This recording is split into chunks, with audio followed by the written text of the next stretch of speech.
नमस्कार, मी Shreyas Pande. Ground zero मध्ये आपलं स्वागत आहे. उत्तर प्रदेशात गेल्या वर्षभरामध्ये अतिक अहमद आणि मुख्तार अन्सारी या दोन कुख्यात यांचा योगी सरकार यांनी खात्मा खल्लास केलेला आहे आणि इथली गुंडगिरी संपवलेली आहे. त्यामुळे आता उत्तर प्रदेशमध्ये गुंडाराज संपला असं बोललं जाऊ शकतं. या दोघांना उत्तर प्रदेशात भीतीचे दुसरे नाव म्हटले जात होते. अतिक अहमद आणि मुख्तार अन्सारी यांचा आपापल्या क्षेत्रात इतका दबदबा होता की त्यांच्या संमतीशिवाय एक पानही तिथं हलत नव्हते. पण आधी उत्तर प्रदेशातील कुख्यात अतिक अहमद याला ठार मारण्यात आले. त्यानंतर आता मुख्तार अन्सारी याचा खेळ संपवण्यात आलेला आहे. कशा प्रकारे उत्तर प्रदेशात हळूहळू गुंडगिरी खल्लास होत आहे पाहूयात.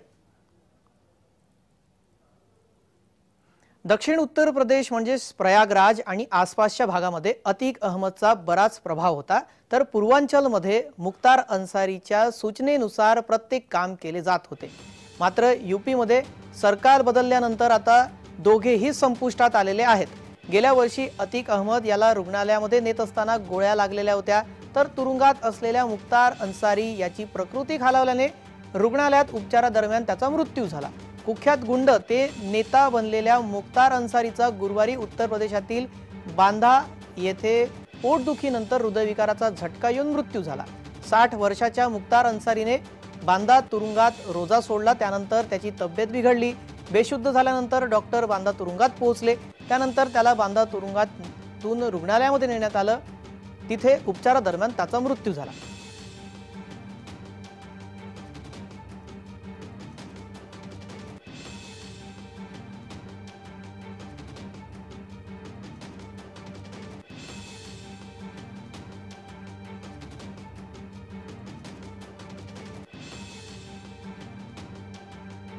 मुख्तार अन्सारी याचा उत्तर प्रदेशमध्ये मृत्यू झालेला आहे.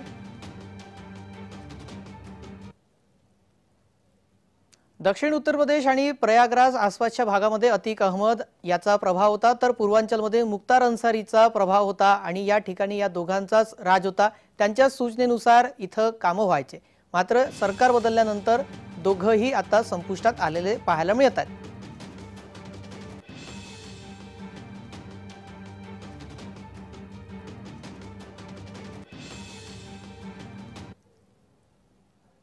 दरम्यान मुख्तार अन्सारी कोण होता पाहूयात ग्राफिक्सच्या माध्यमातून. उत्तर प्रदेशातील युसुफ नगरामध्ये 30 जून 1963 मध्ये त्याचा जन्म झाला. अन्सारीचा गुन्हेगारी ते राजकारण हा प्रवास आहे. अन्सारीने 80च्या दशकामध्ये गुन्हेगारीच्या दुनियेमध्ये पाऊल ठेवलं. सुरुवातीला त्याने मखनून सिंग गटासोबत काम केलं.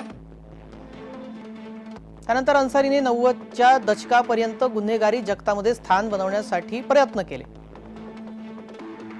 त्याने स्वतःची टोळी सक्रिय केली.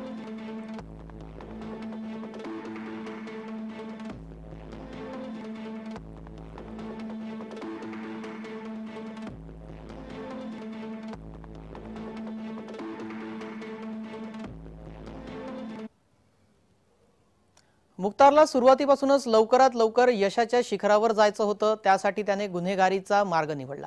लवकरच मुख्तारने कोळसा खाण, रेल्वे निर्माण आणि इतर क्षेत्रातील कॉन्ट्रॅक्ट मिळवण्यास सुरुवात केली. त्यानंतर तो डॉन ब्रिजेश सिंगलाही टक्कर देऊ लागला. त्यावेळी डॉन ब्रिजेश सिंग आणि माफिया मुख्तार यांच्यात गँग वॉर अनेक घटना घडत होत्या. लवकरच एका प्रतिष्ठित घरातील हा मुलगा कुख्यात गुंड म्हणून ओळखला जाऊ लागला. योगी सरकार आल्यानंतर अन्सारीचं साम्राज्य जमीनदोस्त झालं.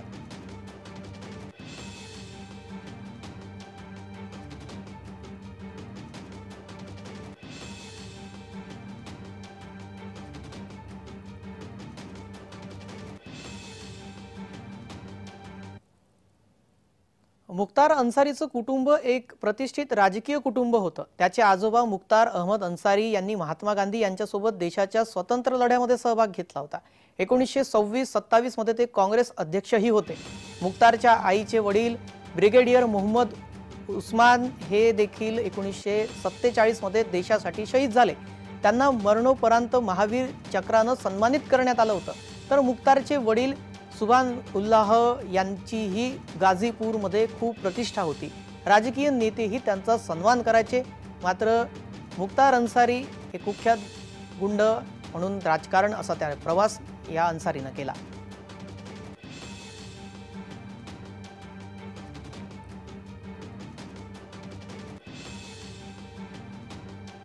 हमें न्यायपालिकाओं पर पूर्ण विश्वास है। किसकी संलिप्तता लगती है आपको? हम कुछ नहीं कहना चाहेंगे इस समय, सब जांच का विषय है। जो अदालत फैसला करेगी, हमको यकीन है कि वो इंसाफ। आपको लगता है जानबूझ के किया गया कृत्य है ये? अब इसमें भी भैया कुछ कहना और छुपा रह गया है। जो व्यक्ति अपनी मुट्ठी ना बंद कर पाता हो, जो व्यक्ति इतना कमज़ोर हो कि उसको खुद ही जेल प्रशासन लेकर आईसीयू आता हो और खुद ही 12 घंटे बाद 14 घंटे बाद उसको फिट बताकर पीठ ठोक कर कि जाइए आप ठीक है, और 14 घंटे बाद जेल की तनाई बैरिक में भेज दिया जाता हो। 2 दिन उन्होंने अपनी रात कैसे बिताई होगी ये मैं सोच सकता हूँ। जब आज 3:30 बजे मुझे टेलीफोन पे उन्होंने कहा है कि मैं इस हालत में भी नहीं हूँ कि मैं जेल के वीसी रूम तक जा सकूँ, बैरिक से निकलूँ। मुख्तार अन्सारीचा पोरगा होता जो मुख्तार अन्सारीच्या मृत्यूनंतर चौकशीची मागणी करताना आपल्याला पाहिलं। मुख्तार अन्सारीच्या टोळीमधील गुंडांवर आतापर्यंत 155 गुन्हे नोंद करण्यात आलेले आहेत। मुख्तार अन्सारीची एकूण संपत्ती 586 कोटींची संपत्ती जप्त करण्यात आलेली आहे, तर 2100 पेक्षा जास्त बेकायदेशीर व्यवसाय सुद्धा त्याचे बंद करण्यात आलेले आहे। उत्तर प्रदेशमध्ये योगींचे सरकार आल्यापासून मुख्तारच्या अडचणींमध्ये मोठी वाढ झाली।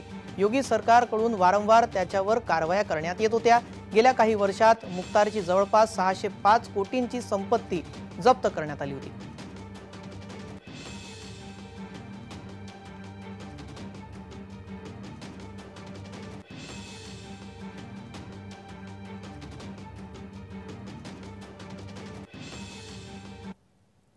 मुख्तार अन्सारीच्या मृत्यूनंतर संपूर्ण राज्यामध्ये अलर्ट जारी करण्यात आलेला आहे। गाझीपूरमधील मऊमध्ये पोलीस फ्लॅग मार्च काढण्यात आला। मऊ, बांधा आणि गाझीपूरमध्ये कलम 144 लागू करण्यात आला।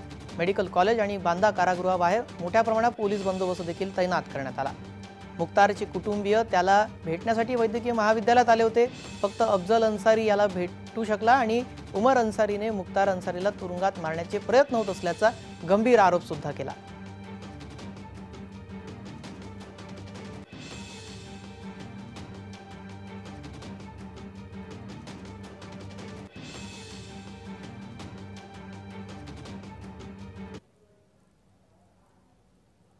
एकेकाळी पूर्वेकडील भागामध्ये माफिया आणि कुख्यात गुंड मुख्तारचे मोठे वर्चस्व होते। मात्र गेल्या 18 महिन्यांमध्ये त्याला 8 प्रकरणांमध्ये शिक्षा सुनावण्यात आली होती।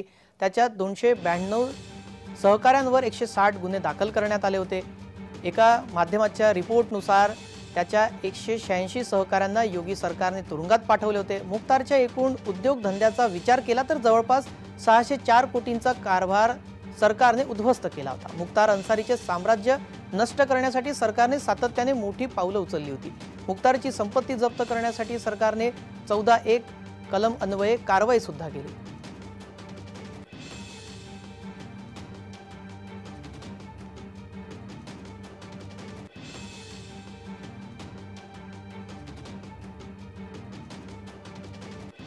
मुख्तार अन्सारी याच्यावर गेल्या काही वर्षांमध्ये योगी सरकारने भरपूर मोठ्या कारवाया केलेल्या आहेत। त्याच्या सहकाऱ्यांना उद्ध्वस्त करण्याचं सुद्धा काम योगी सरकारकडून करण्यात आलेलं होतं। त्यानंतर आता ही मोठी घडामोड उत्तर प्रदेशमधील म्हणावी लागेल।